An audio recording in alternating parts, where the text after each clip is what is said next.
So the previous line, O Allah, update to him in the beginning of this day and throughout the days of lifetime as a pledge. So throughout this dua, just have this in your mind, that this is a pledge, not that we just give on the 24th of June, Friday at 8 p.m., but this is a pledge that we make from today, every day, forevermore. And see truly if we're living by it, day by day, inshallah. أفلح من صلى على محمد وآل محمد. اللهم صل على محمد وآل محمد. And it's only 10 minutes, so see if you can really just zone out from everything and just reflect on your relationship with the Imam. أعوذ بالله من الشيطان اللعين الرجيم.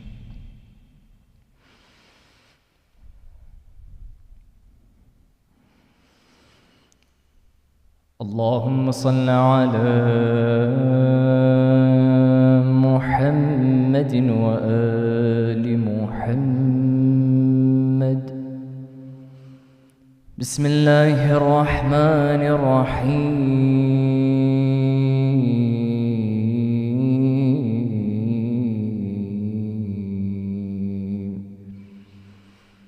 اللهم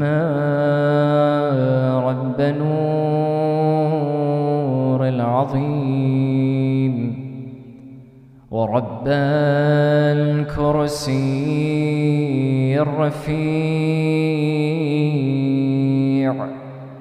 ورب البحر المسجور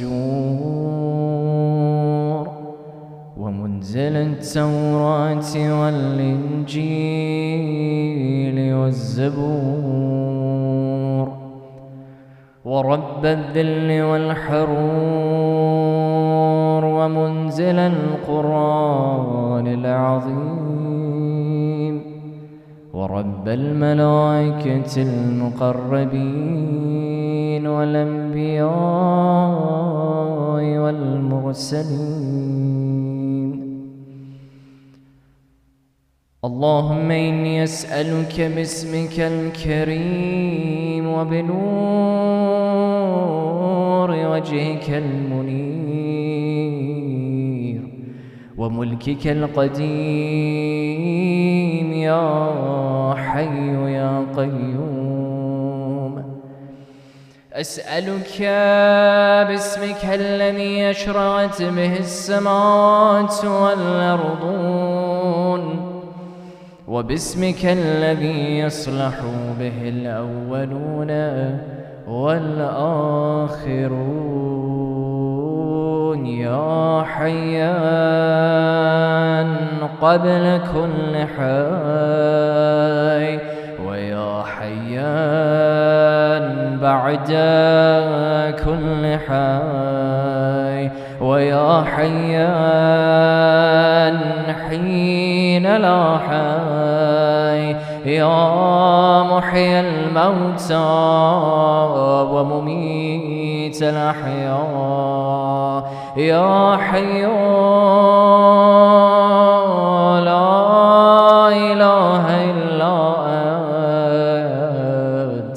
اللهم بلغ مولانا الإمام الهادي المهدي القائم بأمره صلوات الله عليه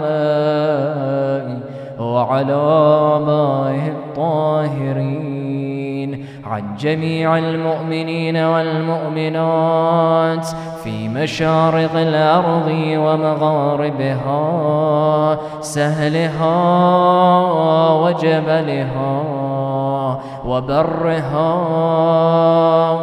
وبحرها وعني وعن والدي من الصلوات زنة عرش الله ومداد كلماته وما أحصاه علمه وأحاط به كتابه. اللهم إني أجدد له في صبيحة يومي هذا وما عشت من الأيام عهدا وعقدا وبيعة له في عنقي لا أحول عنها ولا أزول أبدا. اللهم اجعلني من أنصاري وأعوانه والذابين عن والمصارعين إلي في قضاء حوائجه والممتثلين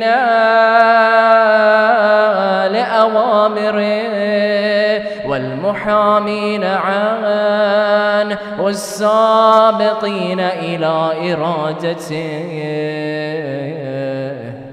والمستشهدين بين يديه.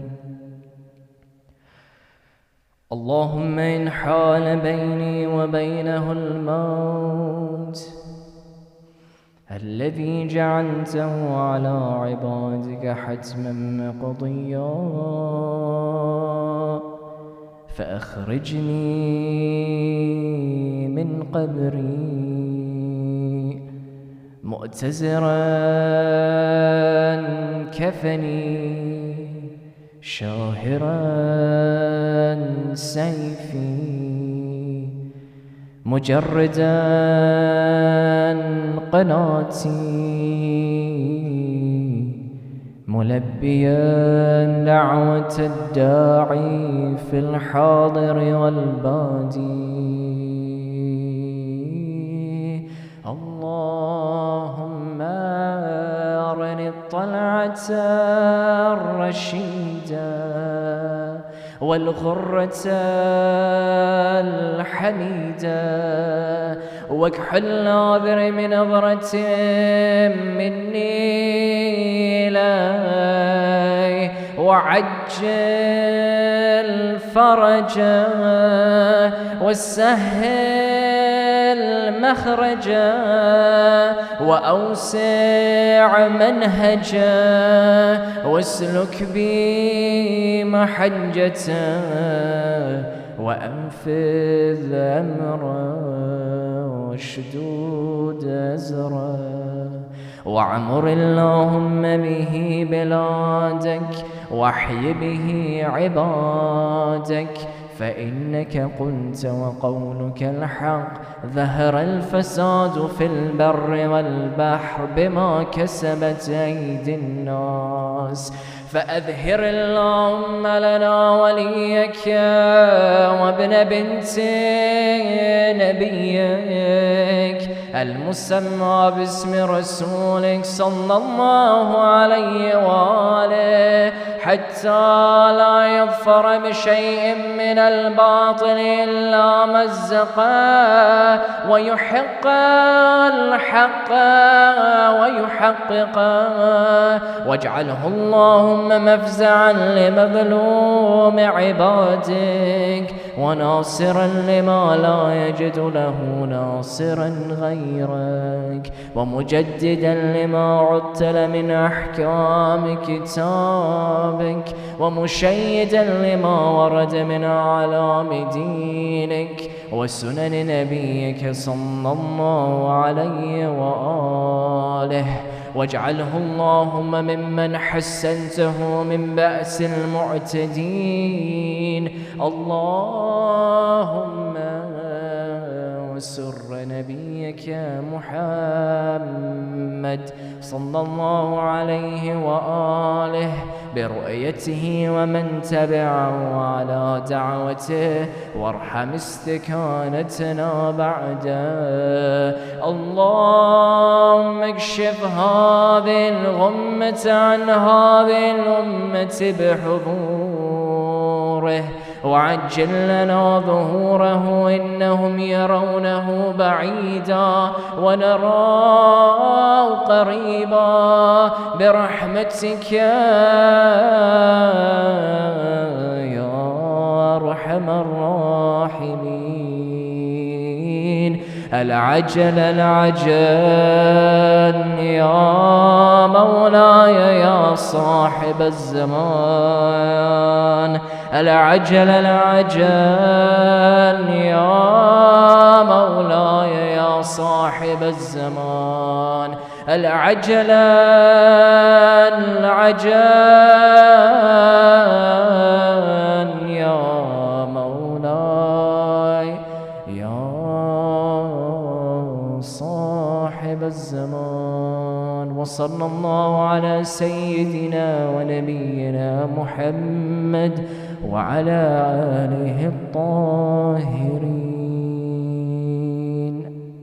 اللهم صل على محمد وآل محمد. من قرأ سورة المباركة الفاتحة.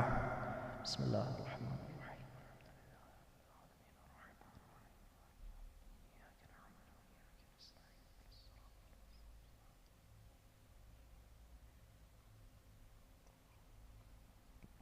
اللهم صل على محمد وآل محمد وعجل فرجهم.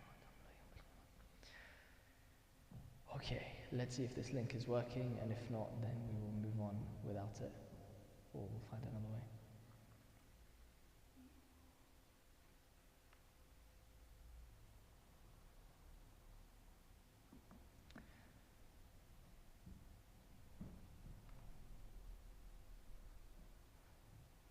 Is this link working for any of you guys?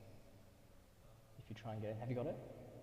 Try and see if you can get in, because I think it may just be the signal on my phone. Once you open it, it should ask you to sign in. Just sign in with whatever credentials. Cool. Okay, so you should see a blank screen right now, probably. Yeah? It looks something like this. Oh no. Himani, can you put the thingy up? Amazing, thank you.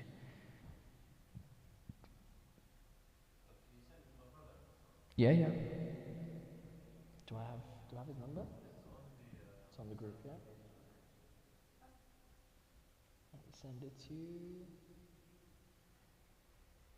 Ending 402.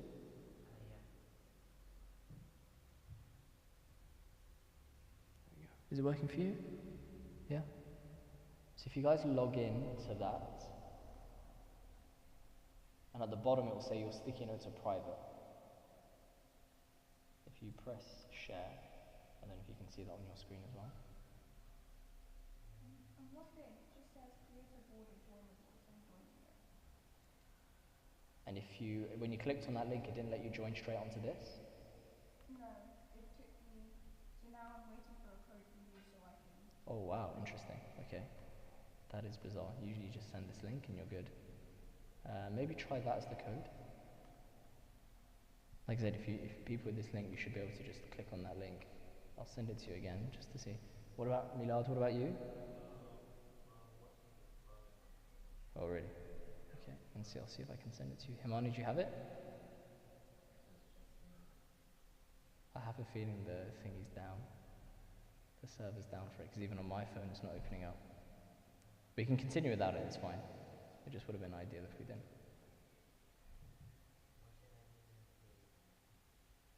Is it not letting you join?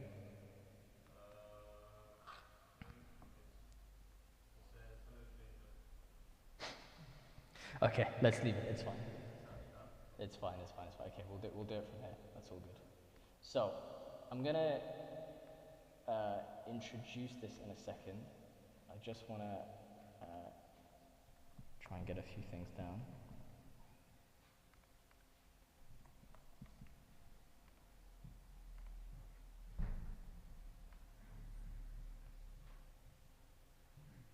We'll use this as well.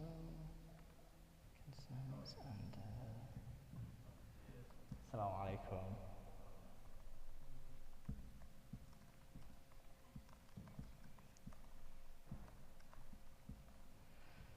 Okay, inshallah, we're good to go.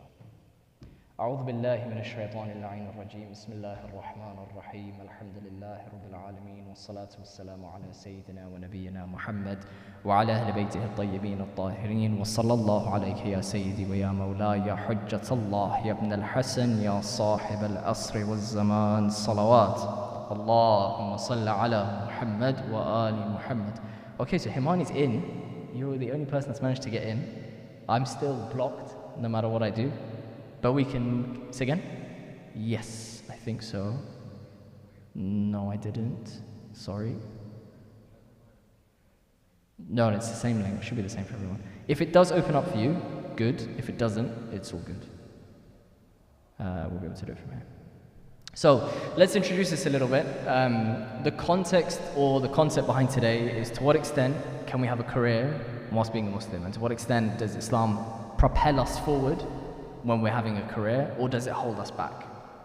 Okay? And as you know from last week, the more participation we have, and you know I'm going to pick on you, the more of an interesting discussion it creates, and we're going to put some of our thoughts up on here, and it will just help us express them. So, just to kick off with, show of hands, have you ever thought about how Islam could play a part in your career going forward?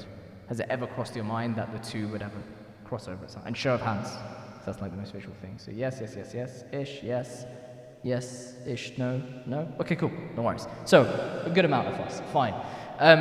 One part of it then is, have you guys ever felt that maybe Islam will hold you back in your career? Show of hands. Okay, 2 of us. Amazing. Have you ever felt that Islam would propel you in your career? That because you're a Muslim, you're going to do phenomenally well in your job? 2 of us. That's scary. And by the way, I put my hand up for it. It was going to hold me back, because that's my genuine thing. I always felt it was going to hold me back. Okay, so we've got an interesting dilemma here, that we've got something that we're meant to live by every day, which is Islam. We know Islam isn't just a set of rules for whilst we're here. It's the perfect way to be the best, perfect human possible. And when we spend, I don't know, average day at work nowadays, 9 till 7, I'm going to say 8 till 7, 8 till 6. Let's call it 9 to 5, let's not create any debates. So let's say that's 8 hours a day. Let's say you work 5 days a week, so 40 hours out of your week. We're saying, yeah, I can't really do this Islam thing, it doesn't really fit there. That would be weird, right? That would be very, very, very weird. So we know that Islam is a lifestyle. It's a lifestyle to be the best person that you can, to reach your potential. And in order to reach your potential, it's very simple.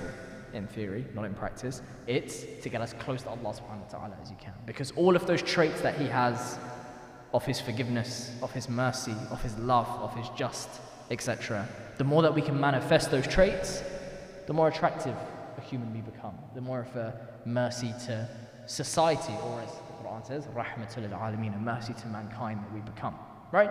So, Islam needs to fit into our career at some point. But how does Islam help us when you want to be a teacher?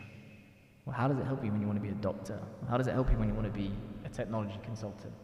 Or when you want to be a business director? Or when you want to be an osteopath? Or when you want to be a radiographer? Or whatever you want to be. A banker. Banker, right? Ish. Studying banking. Business management. Okay, cool. So how does it help you in running a business? Like, Islam gets in the way. Let's be real. That's what some people will say. So that's what we want to try and uncover today and create a bit of a debate. So to get there, it'd be good to understand what kind of professions you guys are journeying towards. So everyone's going to have to put one up, and we're going to start with Sajjad. Any type of engineering specifically? What profession? Biomedical engineer. Okay, cool. Milad.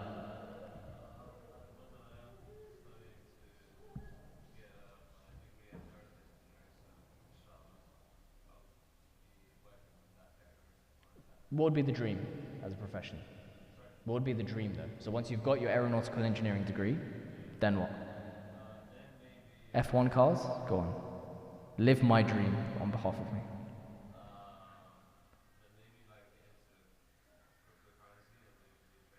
Trading, okay. We'll talk about crypto separately. There's some debates whether it's halal or not. Himani? Say again? Product design. My dear Ghulam.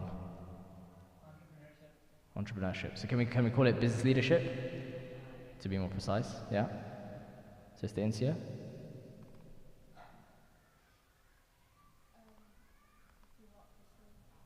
Bureaucracy. Bureaucracy. What do you mean? As a profession? Civil service. Okay, cool. Any particular part of civil service?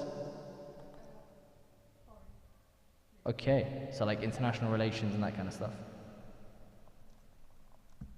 Cool. Forgive my spelling. This is why I was hoping like the thing would work, then you can all put your post out rather than you have to watch me boringly type out. And sister, how about you? Lord, wow. There's a big moral dilemma for you, unfortunately, coming up. We'll come on to that. Okay, professions, right?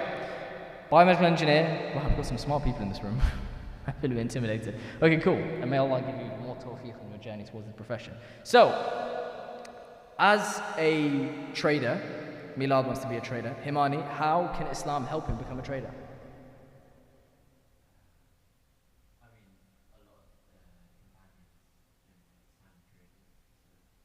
In the same ways we understand trading today? Not quite. Let's turn it a little bit. How could Islam, according to our, oh wow, this thing really doesn't like us today. How could Islam, and I'm gonna like, twist our wording a little bit, maybe hold us back from being a successful trader? What would be some of our concerns that maybe we have? Go on. Wow, that's a really good point. So when you said crypto, it's exactly one of the points, because everyone discussed that now. So that would be a concern, right? More specifically, what could happen? If you're a trader, Islam's in the back of your head saying, if you want to be an amazing human, make sure you act this way when you're trading on the trading desk, on the trading floor. Say again? Wow, that's a big one. Who here remembers the 2008 recession? Who here is ready for the recession of 2022, which is about to start? Fraud, massive. So more concretely, what could happen in that moment? You've got this amazing deal on the table. You know 100% that this is dodgy. You know you definitely shouldn't be. I mean, there's specifically something called CFDs, which is a type of financial instrument that is haram to trade with. CFDs, check them out. But if your opportunity to get this job, and they're like, look, we're going to put you on the desk where you're going to, one of your big instruments is CFDs, what do? Trading's so competitive to get into, right? So suddenly you've done all these psychometric tests, you've done the assessment center, you got to the last round, you then did more tests, whatever, and they always like those stats, 1 out of 10,000 applications gets a spot on our graduate scheme. So good, you get in, and then they say, okay, you're going to sit and you're going to trade CFDs, and you're like, ugh. So now would you walk away from the job? Tough one. What about international relations? Sister Insia, what concerns you when it comes to, okay, can Islam really reconcile with my career? Does anything come up for you?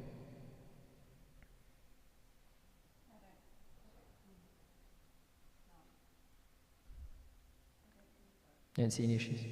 Cool. Amazing. Business leadership, go on.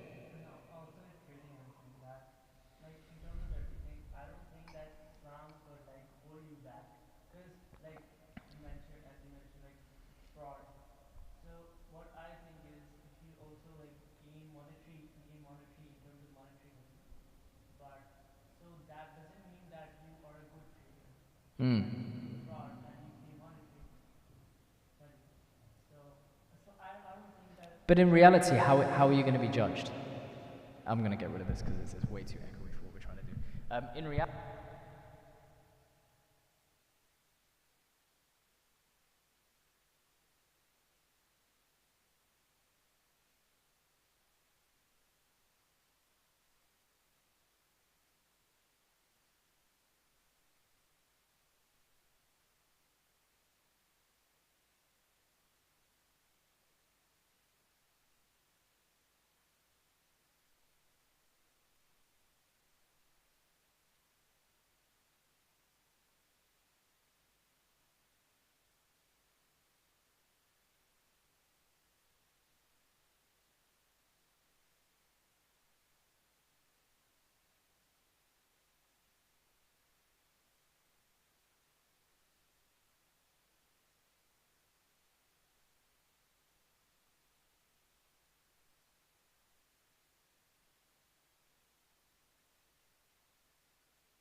dua is amazing, but for this one.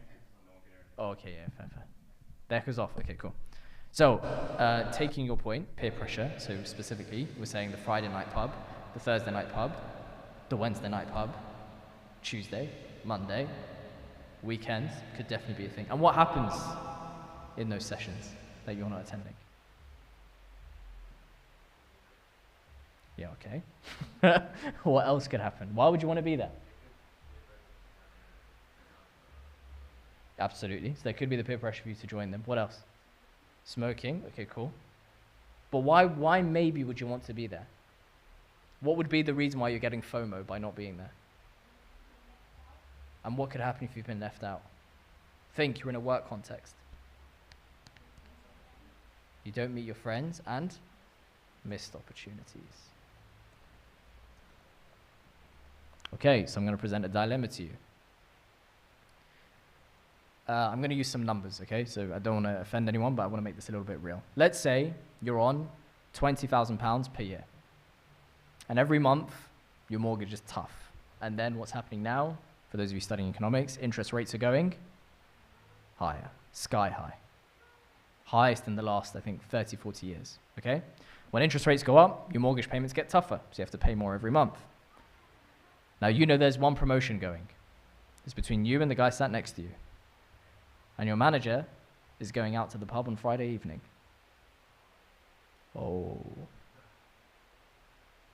Do you go or do you not? Of course, to the letter book. No, I don't go. Definitely don't go. Fine. So you see the manager, and they're going to make a decision on Monday. Today's Friday. You both have had your interviews. And you see the guy next to you. Soon you see the manager gets up, he's off straight away. Oh, hey, how's it going? Yeah, good to see you. How do you think I did? And you're sat there like, oh my God. Oh my God. What'd you do?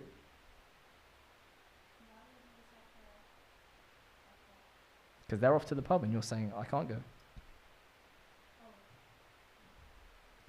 So the manager is going to the pub with his team. You're part of the team. It's you and him. This guy's also budding for the same promotion. So off he goes. And you're thinking, okay, is there a better chance of me getting that promotion if I'm with the manager or not with the manager? And to make it worse, the guy next to me who's going for the same job is going to be with him in his ear all evening, and I'm going to be nowhere to be seen. So what do you do?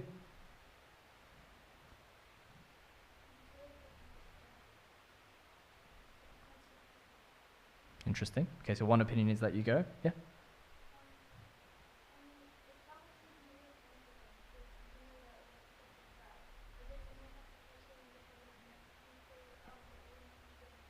Yeah. So is it right? Go on.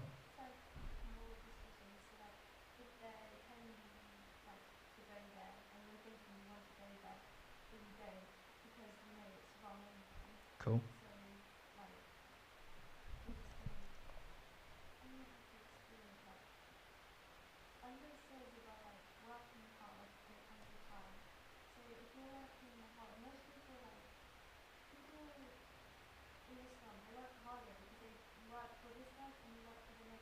Okay.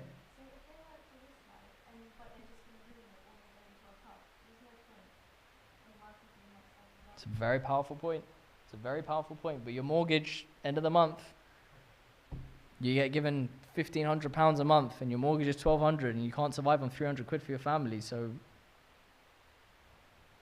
you could argue it'd be it would be a good argument for that person in the family to say, look, I need to look after my family, so I got to do what I got to do, which is a phrase that we hear a lot of the time. You just got to do what you got to do, man. Big dilemma. We'll come back to it. Obviously, I'm not giving you an answer just now, but we'll come back to it. So that's one dilemma that we can put to the side. What other concerns could we have? So Hussaini said peer pressure, and we've managed to get to this point about the pub and the promotion. What other concerns do we have?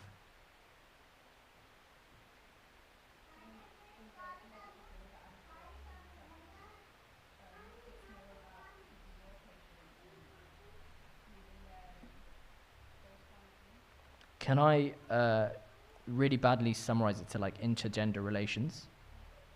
So Sister Intia's point here is really, really valid, which is, especially if you're in the medical, no, I don't want this antivirus actually. It's interesting. You can only press renew to get it to go away. Sister Incy's point is very specific, actually. It's a very tough one, which is if you're in the medical profession and you need to treat the opposite gender, how do you go about doing that? But that can also be extrapolated to any of the professions, which is, okay, I need to, let's say I've got a direct reportee into me, and it's a woman. How do I now engage with her in order to help her reach her potential? That's my role as a manager, right? It's not to make her do work, it's to make sure she reaches her potential. Now, to do that, I need to understand her. I need to share my challenges. She needs to share hers. We need to share personal stories. But where's the line? And remember, we're told, make sure you're not in the same room as the opposite gender with the door shut, because the third person is? Anyone know this one? Yeah? Yeah, spot on. The third person in that room is shaitan. But if you're sat with your manager, you'd want the door to be shut if you want to have a personal conversation about something. So how do you manage this? So I'm going to just call that intergender relations. We'll put that there. Any others? We've got some wiser faces in the room who I'm sure have faced some dilemmas in their life in the workforce. So I'm expecting each of you to give us one. These are your children that are asking for your advice on how do we navigate life in the workplace. So 3 of my dear brothers will start. My dear brother. We'll come to this. So I'm just saying what concerns for now. What concerns in the workforce, in the workplace do you have being a Muslim? Or do people have? Maybe not you necessarily.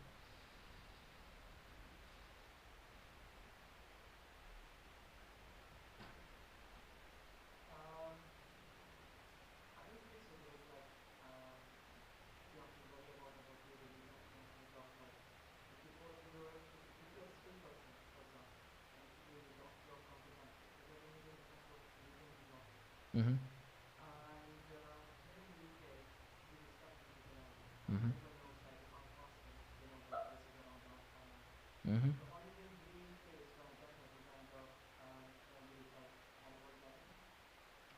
Any what gathering? Annual gathering. Christmas. Oh, the Christmas party. Let's put that one up. Okay. That's a big one. That's a big one.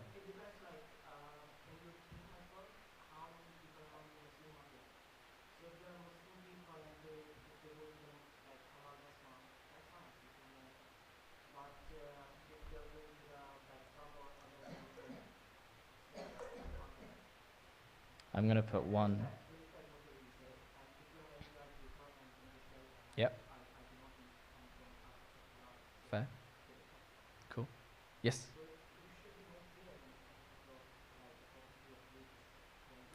We'll come to the solution. For now, I just want to surface the concerns, because I think they exist. My dear brother here in the blue.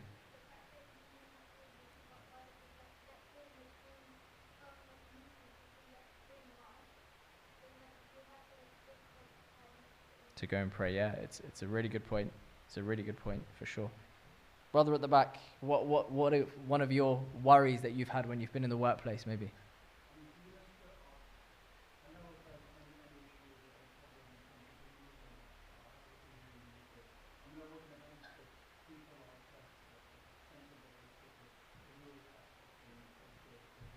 Mm-hmm.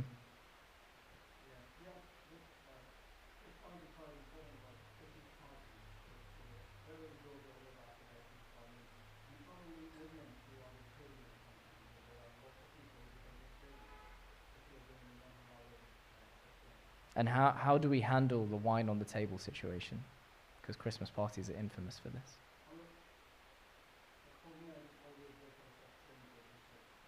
But if your colleagues next to you are drinking, how do you handle it?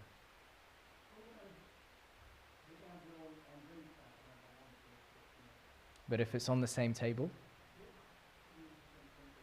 So from the perspective of Sadiq Damani, this would be problematic, right? But according to Sadiq Damani, the Risala is on the same table, it's a problem. This is why I'm saying it's a very interesting discussion, because it's a very legitimate thing that you're saying, which is I've got my plate, they've got their plate, what's the big deal, right? They can have pork on their plate, I can have my vegetarian option, they can have whatever they want in their cup, and I'll have my water. But according to Sadiq Damani, who I believe the majority of the Shia follow, at least, or a good percentage, it would be problematic. And I've personally struggled with this. I work for a French business where having wine with your meal is like their version of wajib, if you like, whoever came up with that for them, whoever their ayatollah is, but they go for it. So I found that very difficult, personally. My dear brother here, how about you? Any concerns? That's an amazing one. And I'm gonna, if you don't mind, caricature that a little bit. How many of you guys have tried to do wudu in the bathroom and then someone walks in on you doing wudu? That's a fun one. I don't know if you guys, is that just me that finds that a little bit weird sometimes? Maybe. It is sometimes, right? Let's be real. I want to create a place where we can talk about this kind of stuff, right? Because it is strange when your colleague walks in and they see you with your shoes off and your socks off, and they're like, "Why are you standing on your shoes barefoot? You strange friend." Ah, you're very lucky. You're very lucky. You don't have that. Wow. When you work for a small company, this is the infamous one. My other personal favorite is why do you take a bottle with you to the toilet? That's a personal favorite. Any other concerns? Asad, you're about to go into the workforce.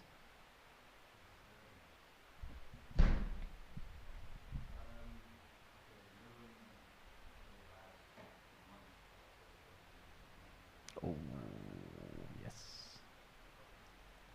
AKA this month, actually, which the NHS really enjoys, actually. They really go for it.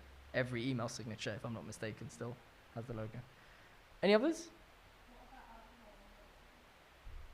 Interesting one. We'll put it down. We'll put it down. Yeah.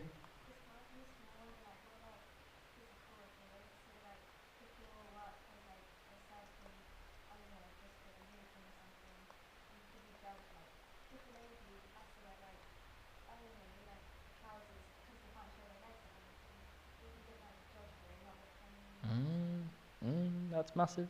I'm going to add to this as well, which is discrimination on CVs. Whether we like it or not, it still happens. Doesn't mean we whinge about it, but it happens. It's still a thing in some circles. Yeah.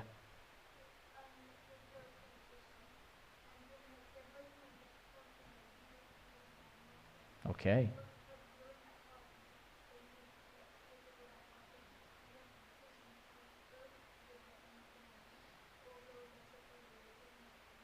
I wish politicians had the same moral compass as you. Wow. You could lecture Boris Johnson and he could, you know, really benefit, actually. That's powerful. That's really powerful. I'm going to add one here for those of you who want to go into like business generally or maybe into sales is who do you do business with? I'm going to add an additional one to that, which is projects that support a haram cause. So for example, a personal example was that there was in my third month at this company back in 2016, we won a project. Now we're a small business, so when you win a project, it's like a big deal, right? You can stay alive for another few more months. And the name of the company was Wine Buyers. Fantastic. "Oh, Sadiq, you're the only available project guy, so you'll be running this." And I was like, yeah, okay, this is going to be fun. So I'm going to add this to a dilemma. Who's brave here from the youngsters? Yeah, you are very brave. I'm going to go with someone a little bit older. One of the guys who's like in their late teens, early 20s. Hussaini, because I pick on you, you can pick on someone. How about that?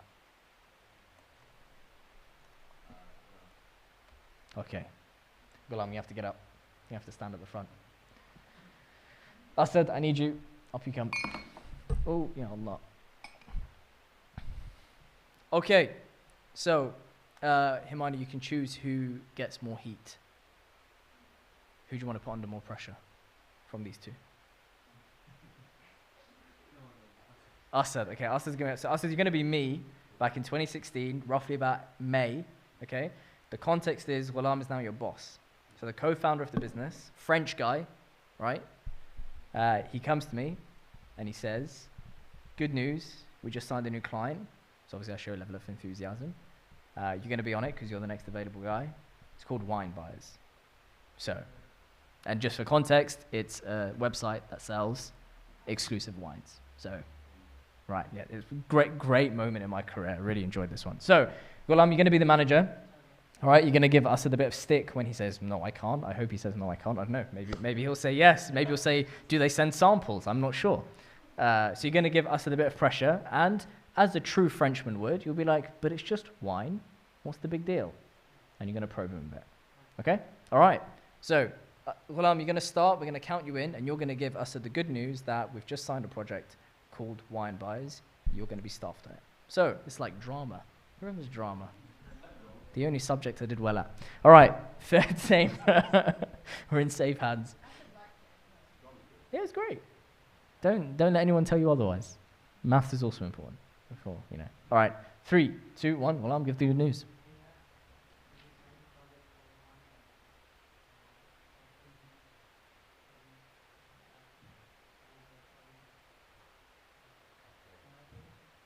Thank you very much for the opportunity. I very appreciate it. Is no one else available?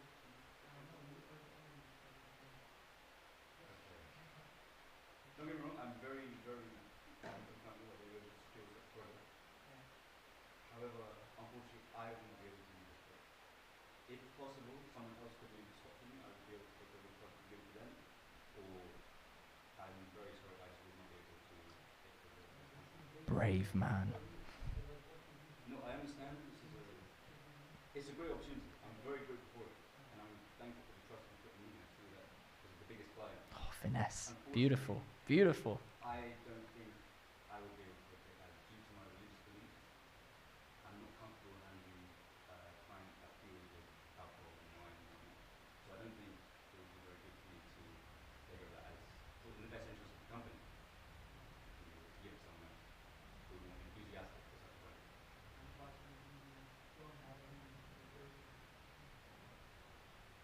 I'm very sorry, I will not be able to take that over. Oh, here it comes. It's the "it's your job" line. All right, go on, I said. That's my job, but my religious beliefs will conquer my work. So I do. I greatly appreciate the opportunity. However, I appreciate my religion that much more. Okay, all right. We call it a scene. We call it a scene. I think that's handled very well. Any feedback for Asad? Perfect. Milad's going perfect. Oh, go for it.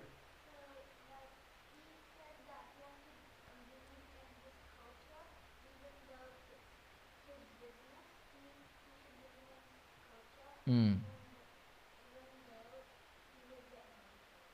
Yeah, it's a tough dilemma. What about to the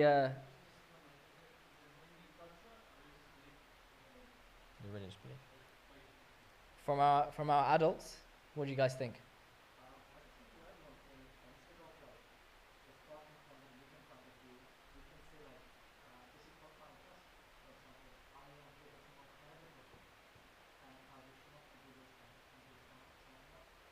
I think we tried, but Ghulam was very right in saying no. This is the project for you. This is it's your job. Asad, how did you feel, being the guy trying to stand up? I didn't feel any form of pressure or it wasn't a case of, oh, I should just do my job. It's a case of, I'm in the right. There's no way you can force me to do something. I understand that, but at the same time, something to do. At the same time, I feel you handled it well. I wouldn't say that Asad was trying to explain something to Iran that was probably not to his area of interest or he doesn't really care. But at the same time, because he lives in an area, he would understand by saying it is something that Asad has no experience with. So this is something that he will not live with a full Mm-hmm. Mm-hmm. So it will not do justice to the ground that they're going for. Mm-hmm. In order for it to work out, they make it like it does work. Like he's relating or he can relate to what he's saying. Yeah. Yeah. No, that makes sense. That makes sense. If you're not passionate about it, it's not going to be a good job. Ghulam, what did you feel? As the manager, you're vexed, right? Yeah. Who is this guy? I pay him his salary every year. He doesn't even do his work. No, but I thought the good thing is that he just stated the priorities. Like he just told me that I really appreciate, but I much more appreciate my religion. And how did that make you? When he came out with that line, what did you feel as his manager in that Like moment? one as a manager, if like as far as personal religion and beliefs are concerned, he can't do anything about that. No. So like this is like kind of a personal thing, and you cannot Infringe on it too much. as a manager. Interesting. Cool. Take a seat. Thank you, guys. Solid. In drama, you'd usually clap, but I know in some senses they don't like clapping, so I'm gonna err on the side of caution. So anyway, yes, go on.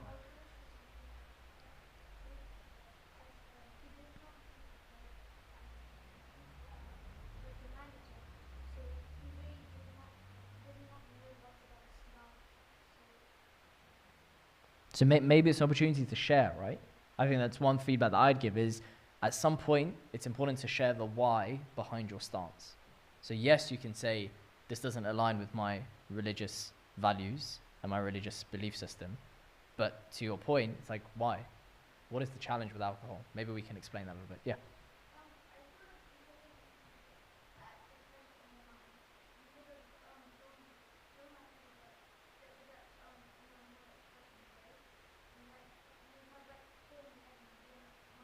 Mm. Yeah. Yeah.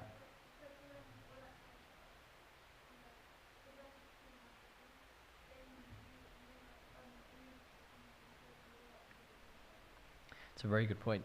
It's a very good point. So, what we see here is that these conversations could be very natural, right? I think you will, I'd almost go as far as saying you will, but let's say you may, for now, face a conversation with a colleague, with your manager, with someone you're managing, in an interview, in any kind of phase, and we know this is not just strict to work, this can be anything in life, but let's talk about in the work context, where you have a red line. And under no circumstance are you willing to cross it. But sometimes that red line is drawn not by God when it should be. Instead, we're like, oh, I can fudge this line, or I can fudge this line, and we start to push boundaries. And suddenly we realize we've gone beyond the Sharia without even realizing. And then things get very, very fuzzy. But if we stay true to that red line, it doesn't make the conversation any easier. It's still very tough, but it means you have a red line.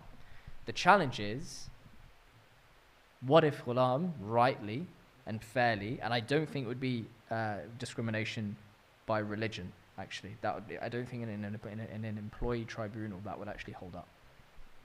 Because the guy has been contracted to do work, and wine, alcohol, is not a known topic to be something like, for example, military defense, where usually there's a bit of a grey line. Alcohol is widely accepted in our society, which is why I use this example.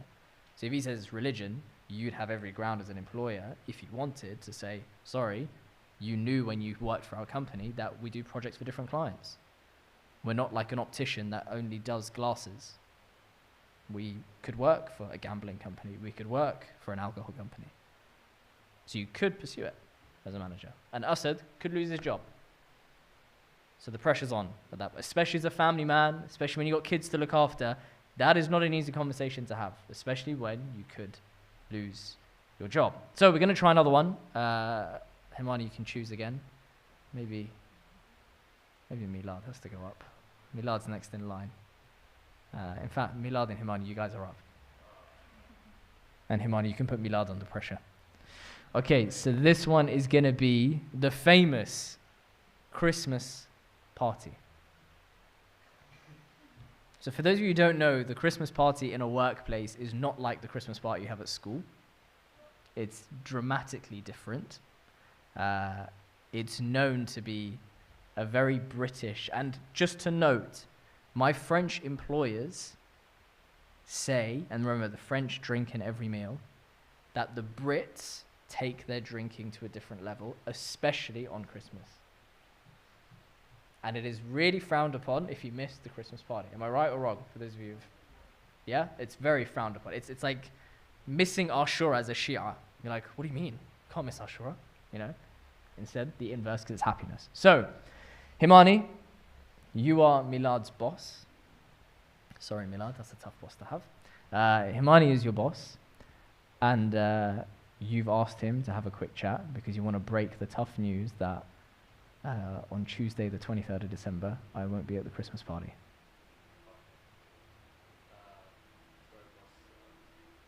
It's not a chicken shop. I'm joking. That's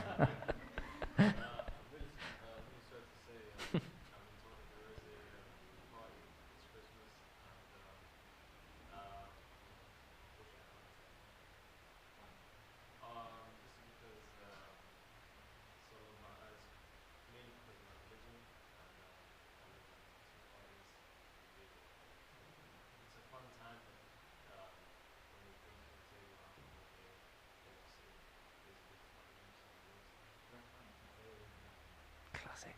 That's I mean it's you say that most of I know that because I've been told you guys are crazy.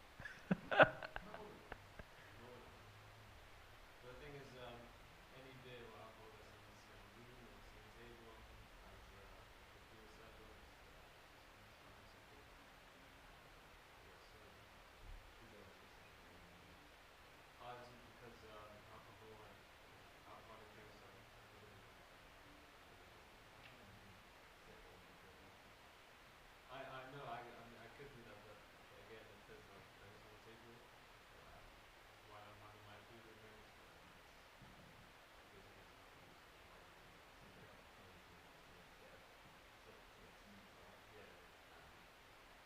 I know everybody there. Oh. Okay, question here, Himani. As a manager, deep down, how do you feel about him and the company right now? I mean, I'd be pretty disappointed. But I mean, How come? it's like it's almost like a get together. As like some managers would say, like my employees are my family, and getting to know them and like spending time with them, there's like a strong bond within the company. And let's say that on Jan 2nd, you're promoting Milad or Asad. Asad went. Astaghfirullah. Who are you more likely to promote? So poor Milad, now what? Job. Yeah, gotta go job. I think exactly. How did you feel trying to come back with responses? Do you feel comfortable? I mean, I would, if it was actually me, I would definitely feel a bit scared that I might lose my job. Yeah. It Yeah. was a big thing. But in addition to other than the fact that I'm a Christmas party. Amazing. Thank you guys. Take a seat. Go for it. Allah was legit there to protect him from the threat to Allah subhanahu. Beautiful. Beautifully said. Take a seat, guys. Beautifully said. And this is the point that we're obviously going to get to a conclusion on in just a second. Do you want to do a third one? Does anyone want to do a third one? No? Yes. Yeah? The same people. What?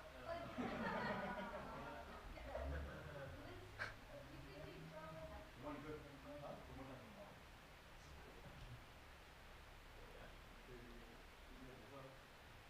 Who's up? Ryan, you can choose one of the... Oh, Asad's going. Okay, go. No, go. You're up. Yeah. I'll give you the toughest one. You're the manager. Bichara Himani. After all this time, I said we'll let him off. Okay, so... You work in a corporate, and corporates really love to get on the bandwagon of big social equality, diversity pushes. So in Shahr Ramadan, they really look after us because they'll say, oh, if you are fasting, don't worry, we can do flexible working, your manager will find a way for you to... And they love it, right? Again, big companies, they really try their best to look after people. But in a pluralistic society, i.e. where everyone is right, everyone is allowed to have their own opinions, and they're allowed to have their own initiatives. So when Black Lives Matter comes, on your email signature, you're asked to put the Black Lives Matter symbol, perhaps, in your signature. And because we've entered June, the month of LGBT, Asad has noticed that his team member, Himani, has not added the LGBT rainbow to his email signature. So Asad's pulled him to the side, and he's going to have a quick chat. Legit challenge, by the way. Legit challenge. Legit challenge. And I've, again, faced this one in a slightly trickier circumstance. So, Asad, berate Himani. What a natural manager. You see that one? Takes the step close. Just have a quick chat with you, mate. Just have a step to the side. So, I saw the email this morning, and thank you very much for the work you've doing for us. Great. I did very, very, very well. I think we can back to work in our meeting later, but I just noticed the email. At the bottom, you know how we are LGBT female. We're very proud of our community, and we're very open to all people. But you may have got an email early in the month saying that, we're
Oof.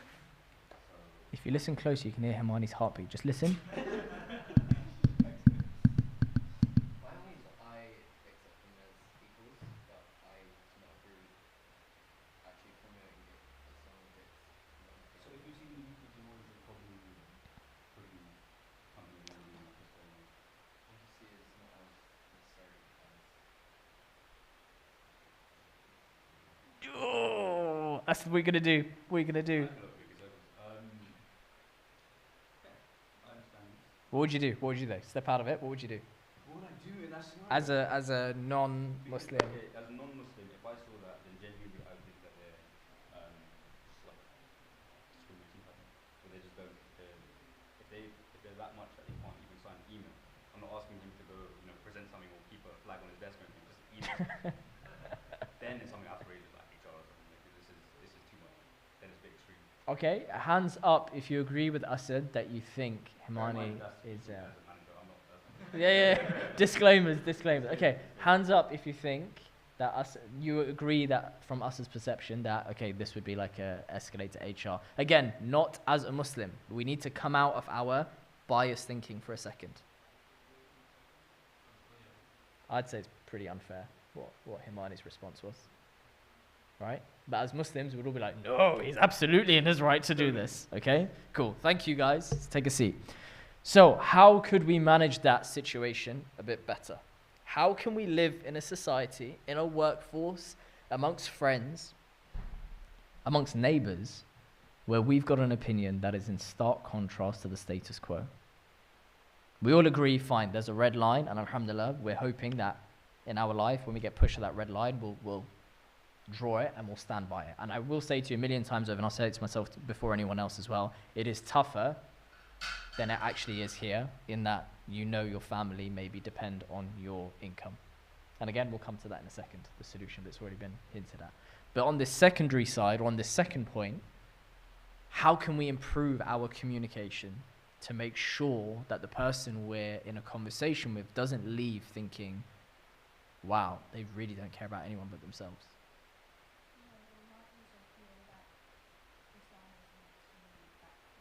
Draconian religion, yeah.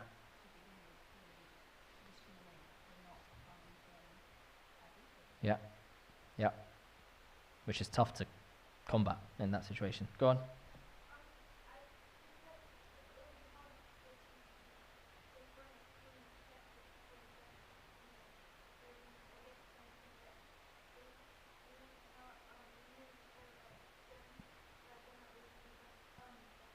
On the other side, yeah.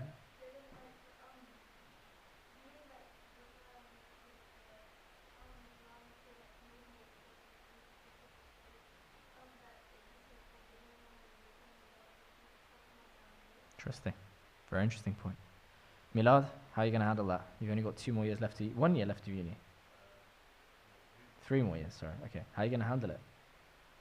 What would you do better? How would you improve and build on what Himani's good foundation was, but to improve on it? maybe is this about the This very context, yeah. so I would maybe say mention that you obviously as Muslims you can't support them, but know that you respect them as a human. You don't respect them as a human being, discriminate, but you can't support at the same time. So maybe mention that you respect them, but you can't support them. Obviously have a flag behind the flag of the movement. It might help them a bit. It might. Any of the adults, have you guys experienced this or something similar? Lucky. Very lucky. It's difficult to be in these situations, especially when it comes to like, this is a, like, I would say acceptance is different thing and respect is a different thing. Mm. Like, if you're respecting your same neighbor since the is different. Yeah. It doesn't mean that you're accepting that, that Prophet Isa was like Born in December, yeah. was the son of God or whatever. And same thing when we say like Eid Mubarak to our brothers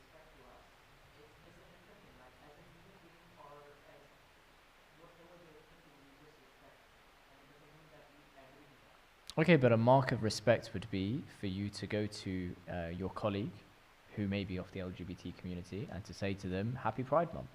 The same way that they came to you at the start of the month and said, Happy Ramadan, you know, and Eid Mubarak. But it's difficult, right? Because the scale of respect is subjective, right? You could say to someone, look, I treat you no differently to any of my other colleagues. But they're saying that that's not respect, that's being humane. Respect would be to say, I acknowledge this is a month that you find sanctified. So, Happy Pride Month. What do we do? Go on, last 2 words and then we'll conclude.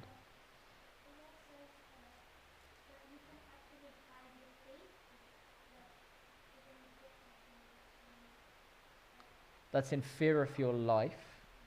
In this case, I don't know if, well, I don't know, society's messed up, but I'm not sure we're in fear of our life here at this point. True, maybe.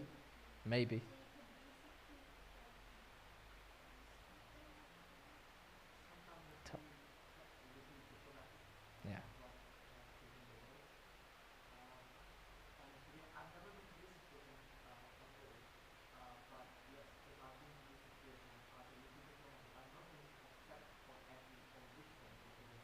Yeah.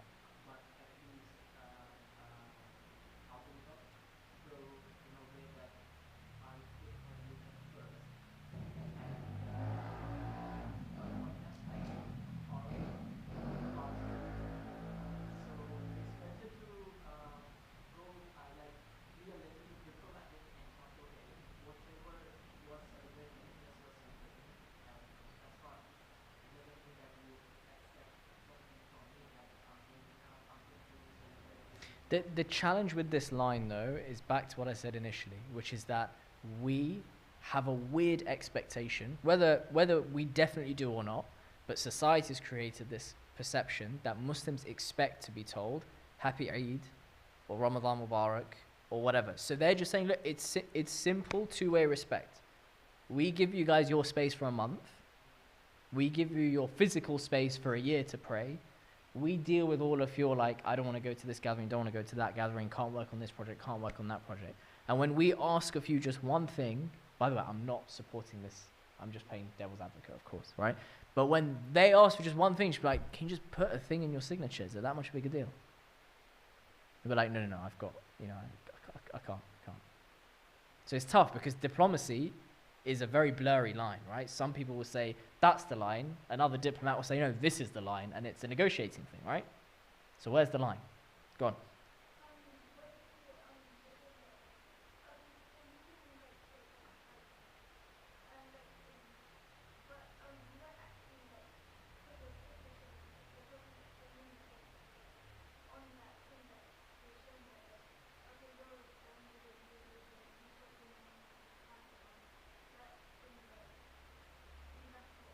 Associated yourself with it.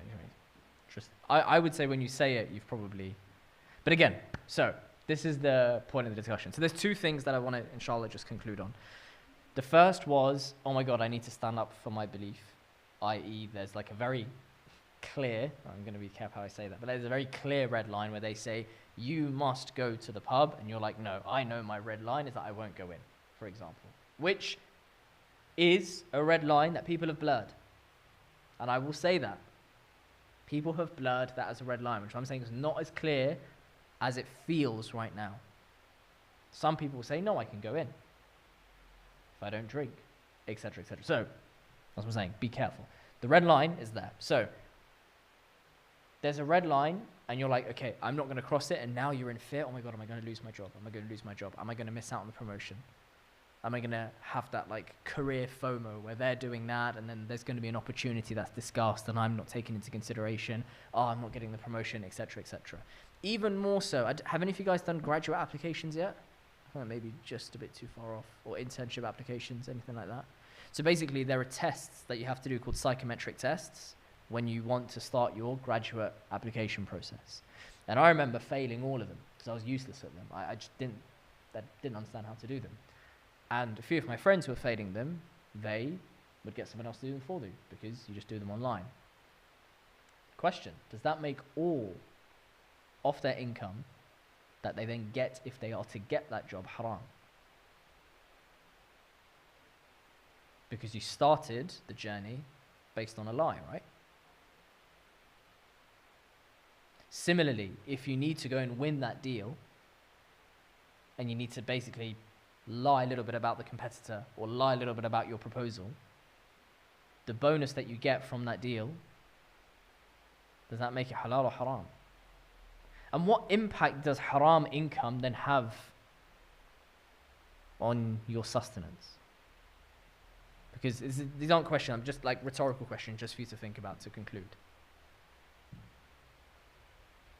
And if they say, okay, we just want you to work on this project, you're like, oh, okay, fine, I'll just do it. And you know it's blurring the lines, maybe going over the red line. What about the income you've now earned from there? What about the CFD that you traded that you're not allowed to trade in?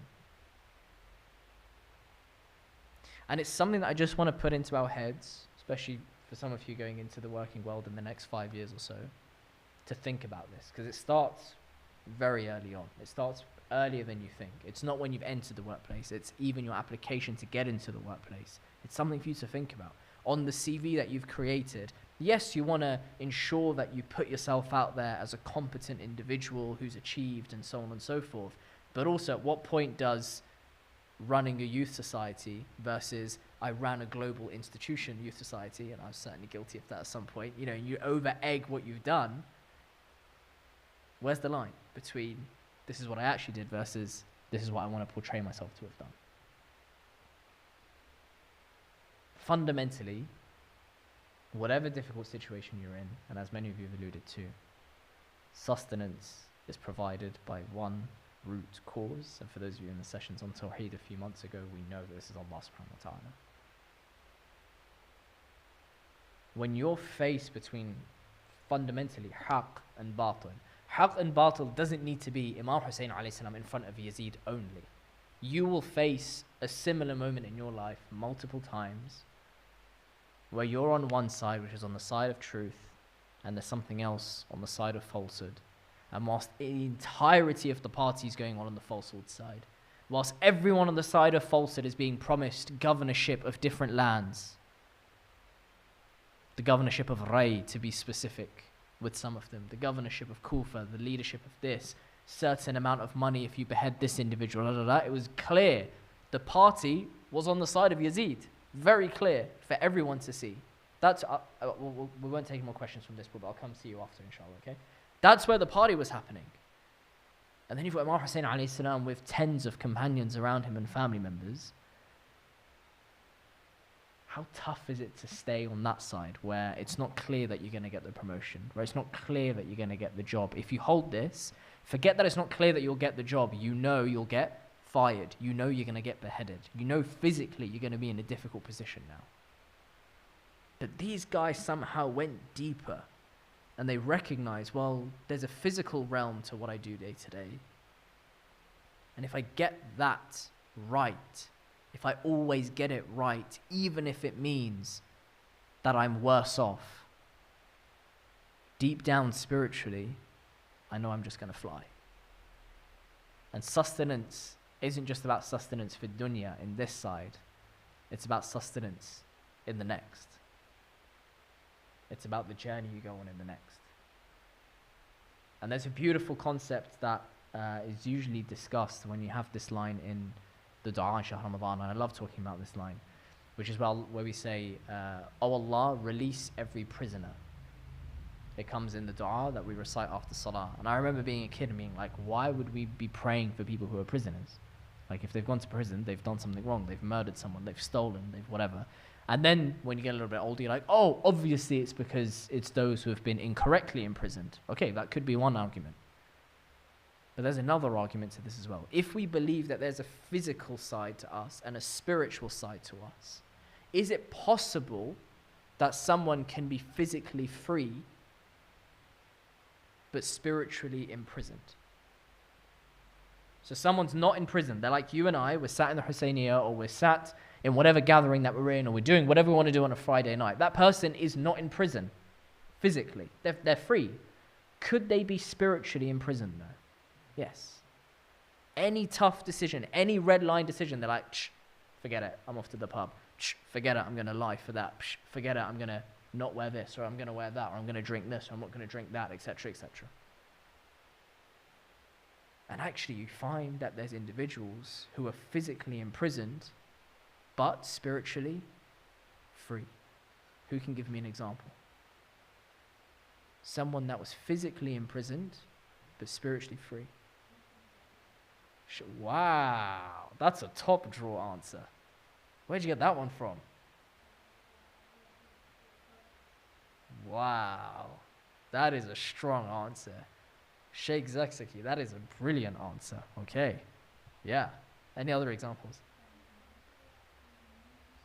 Ayatollah al-Nimar, rahmatullah alayhi, exactly. And you were saying? Our holy seventh Imam, Imam al-Kadhim alayhi salam. Yes. At some point he was imprisoned, for example. Ayatollah al-Hakim, imprisoned. Imam al-Sajjad, imprisoned. Sayyid Zainab, imprisoned. Sayyid Ruqayya or Sukaina, imprisoned. Like, whoa, actually you can be physically imprisoned, but spiritually free. So when I'm at work, if I'm making those decisions incorrectly, maybe I'm physically free, but spiritually completely imprisoned. And what is it about being imprisoned, right? If someone is, let's go back to the normal understanding, physically imprisoned, if I go and do something right now and I get sent to prison, why is being in prison so bad? It's because we're unable to go and achieve a certain goal that we would otherwise do, right? I'd want to go and see my family, but that freedom to achieve that goal of seeing my family is now taken away from me. Or I want to go and eat Amigos because I really enjoy their burgers, but that privilege is now taken away with me because I've no longer got physical freedom. I can't achieve the goal that I wanted to. In the same way, what is my spiritual goal that I'm trying to achieve? It's to reach Allah subhanahu wa ta'ala. We started it at the very beginning. We said our goal is to be the best version of ourselves. To be the best version of ourselves, it's about getting as close to Allah as I can. But if I'm spiritually imprisoned, if I'm not able to move to my goal, I'd be frustrated if I was physically imprisoned. Why am I not frustrated if I'm spiritually imprisoned? And maybe it's because I don't realize that that's the goal I'm trying to tend towards. So, all to say, Allah subhanahu wa ta'ala is the root of all rizq. He is the sustainer. You did nothing. I did nothing. None of us, as a collective, for 9 months when we were in our mother's womb, did nothing to deserve what we were given for those 9 months. Yet the moment we come out of that womb and develop a bit of a brain and think that we understand critical thinking, we're like, no, I don't need that nourisher anymore. I'll nourish myself.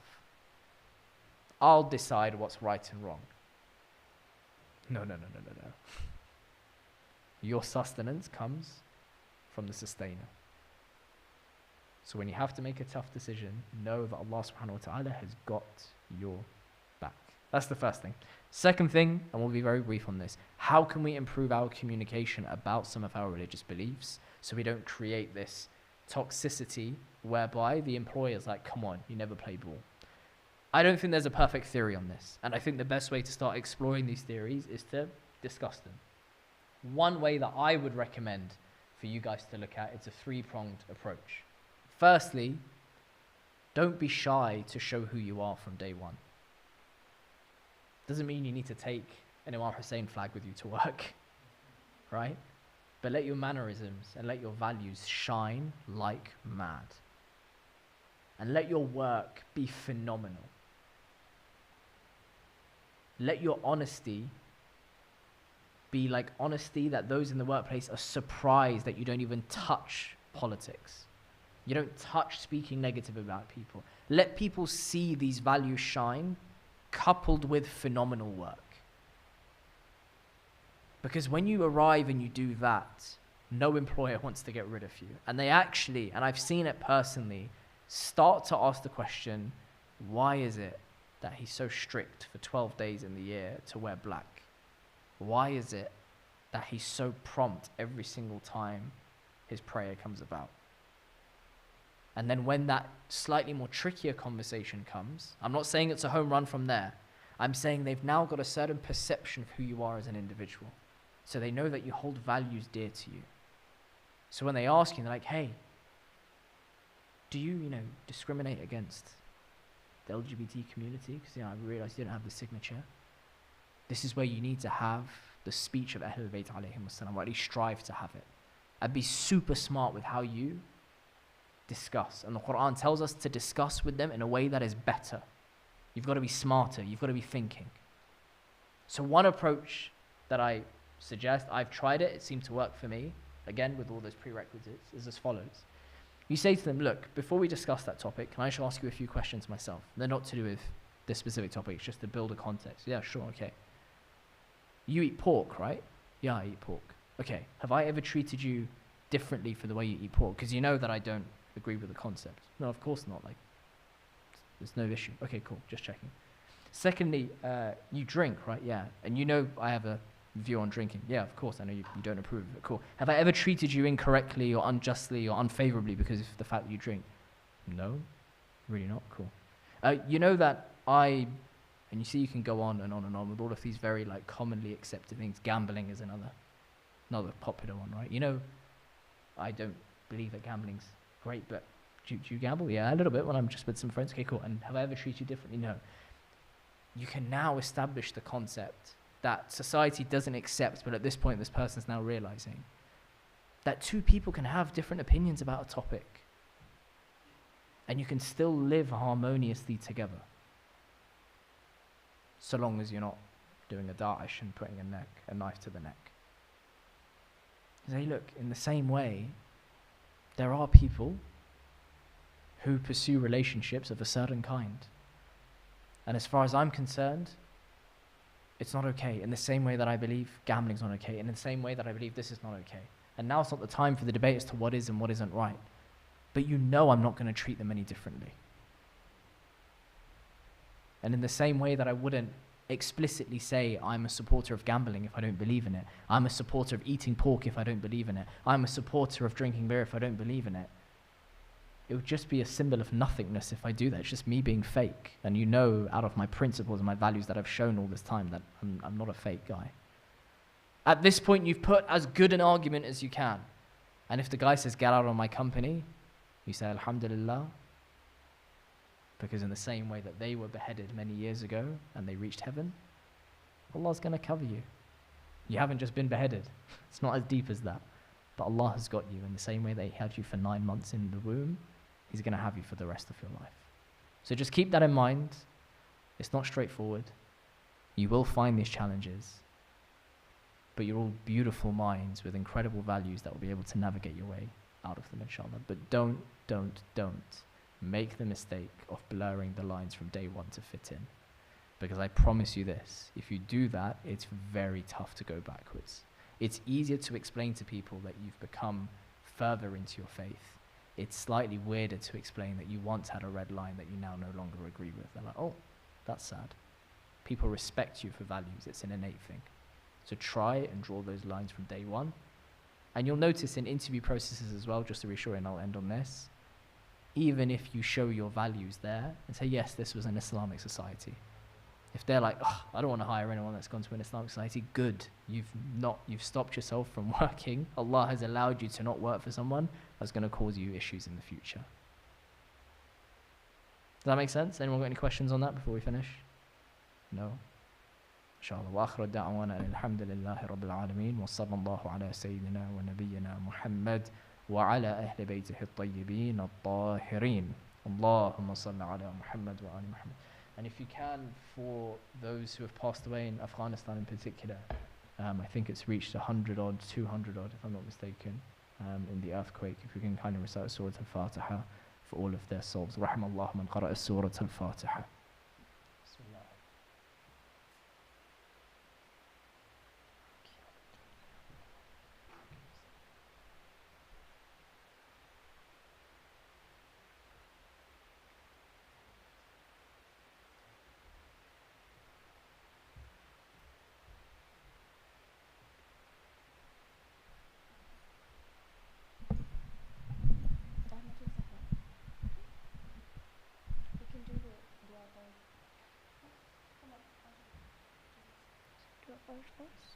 You do your ziyarah first and then you do that.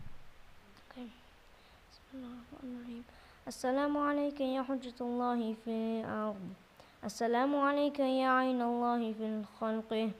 السلام عليك يا نور الله الذي يهتدي به مهتدون ويفرج به على المؤمنين. السلام عليك أيها المهذب الخائف. السلام عليك أيها الولي الناصح. السلام عليك يا سفينة النجاة. السلام عليك يا عين الحياة. السلام عليك صلى الله عليك وآل بيتك طيبين الطاهرين. السلام عليك عجل الله لك ما وعدك من النصر وظهور الأمر. السلام عليك يا مولاي أنا مولاك عارف بأولاك وأخراك أتقرب إلى الله تعالى بك وبآل بيتك وأنتظر ظهورك وظهور الحق على يديك وأسأل الله أن يصلي على محمد وآل محمد وأن يجعلني من المنتظرين لك والتابعين والناصرين لك على أعدائك والمستشهدين بين يديك في جملة أوليائك يا مولاي يا صاحب الزمان. صلوات الله عليك وعلى آل بيتك. هذا يوم الجمعة وهو يومك المتوقع فيه ظهورك والفرج فيها للمؤمنين على يديك وقتل الكافرين بسيفك وأن يا مولاي فيه ضيفك وجارك وأنت يا مولاي كريم من أولاد الكرام ومأمور بالضيافة والإجارة فأضفني وأجرني. صلوات الله عليك وعلى بيتك الطاهرين. اللهم صل على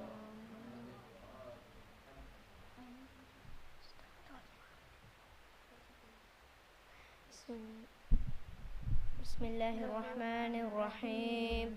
اللهم كن لوليك الحجة ابن الحسن صلواتك عليه وعلى آبائه في هذه الساعة وفي كل ساعة وليا وحافظا وقائدا وناصرا ودليلا وعينا حتى تسكنه أرضك طوعا وتمتعه فيها طويلا برحمتك يا محمد وعلى محمد وعجل فرجه.